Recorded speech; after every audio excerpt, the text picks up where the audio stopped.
So Aries, your December forecast begins with a glorious link between the North Node in your sign, the Moon in Sagittarius, and your ruler Mars in Leo. So a grand fire trine. So on the face of it, this is giving you a fantastic opportunity to get very invested in the things that help you to demonstrate your creativity, your flair, and where you can dazzle people with the force of your personality. The new moon, which comes later on the 1st, is also going to give you an appetite for a little bit of change. You know the old saying, change is as good as a rest. And if you have been thinking about going on a vacation, whether it is hunting out some winter sun or snow, the fact that the new moon is in your sister fire sign of Sagittarius can certainly give you an appetite for a change. If you can't make it away somewhere, what you can do is do some different things nearer to home.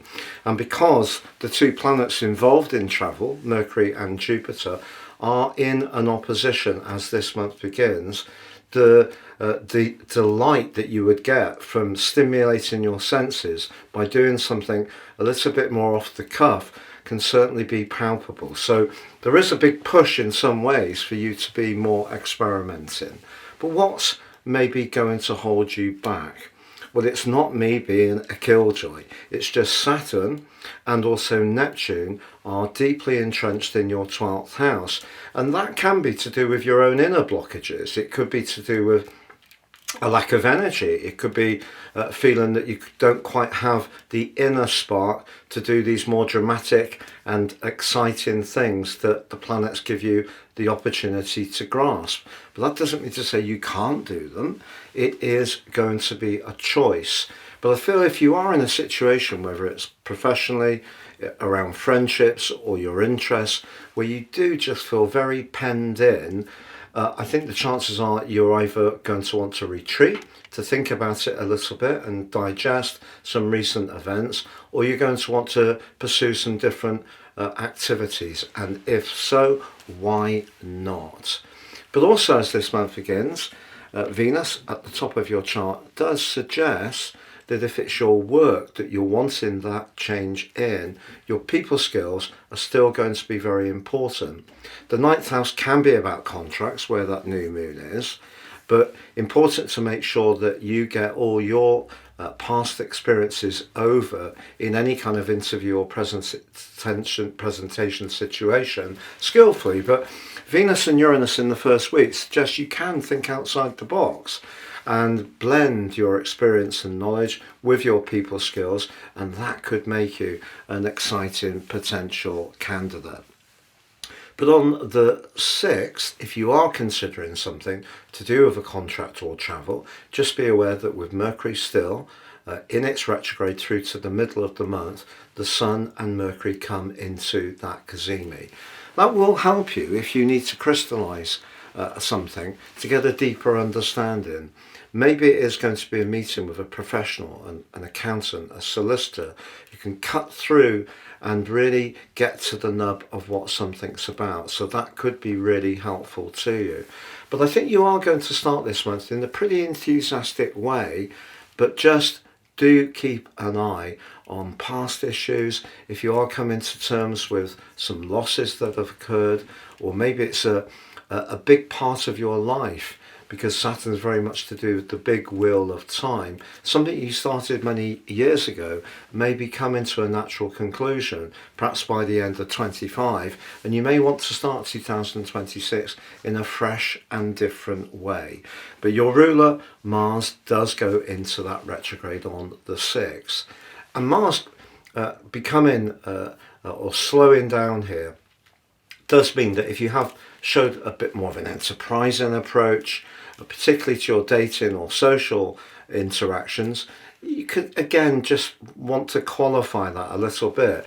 But because of Mars going opposite to Venus from the 10th to the 15th, is there someone in your circle that you're going to encounter?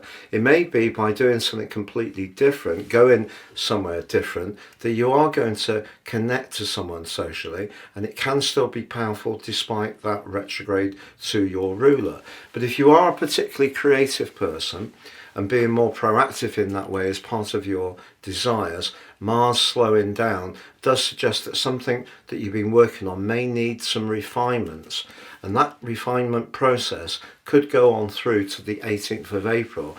But although that might be frustrating, once it moves back into the sign of Leo, I think you'll be much more on the front foot, and whatever it is that was important to you will be much more clarified. Neptune goes direct on the 7th. If you have felt that your physical vitality has been affected by worries and anxieties, or just in a sense of just life's energies have just drained you a little bit more, wouldn't be a surprise if you've sensed that since early July. But Venus moving on the same day into Aquarius, that is your sector of connection to people. It is the festivities. If you're wanting to have a connection to people you haven't seen for a while, that's certainly going to be delicious. Is there one person that up until now you've considered in a purely platonic viewpoint, from a purely platonic viewpoint, who is actually going to become much more intriguing to you? Pluto adds depth. When Venus and Pluto combine, it gives us a much greater understanding of who shares our values and who could share our future. But the converse can be true. It could be who you don't necessarily want to be with in a long-term situation. The 15th sees the full moon. Mercury does go direct, the ruler of the 3rd house, the full moon in Gemini, but it is going to be squaring Neptune. So although Neptune's travelling forwards, you could still feel that you're drawing in energies. If you are a particularly sensitive person or going through some powerful stuff, you may want to close off some connection to social media, because all that assault of different information can be exactly the type of thing that you can find quite challenging. Now that brings us to the winter solstice, and it's bringing sharply into focus, what do you want to do? What is your desire in terms of your life connections? And if you do feel that you've been in some ways losing the time to invest on what you want as an individual, you may have some big decisions to make around your employment situation, not just here, but right through to the 20th of March, when we have the spring equinox. And with Chiron going direct on the 29th in your sign, getting in touch with what's really important for you in terms of clarifying your individuality and your life purpose is certainly part of that. But if there are new goals and ambitions that are emerging, you're certainly going to be much more conscious of them by the black moon, which occurs on the 30th. This wonderful rare event with 2 new moons in the same month for you is definitely giving you a lot of uplift and thrust if you are wanting to ascend to some kind of big prize, but it will take patient and sustained application in order to seize it. Your ruler Mars also comes into an opposition with Pluto as the year comes to a close. And I think because they are going to be in a direct opposition as we go into the new year on the 3rd of January, it gives you an idea that Mars can be very much about what we want as individuals.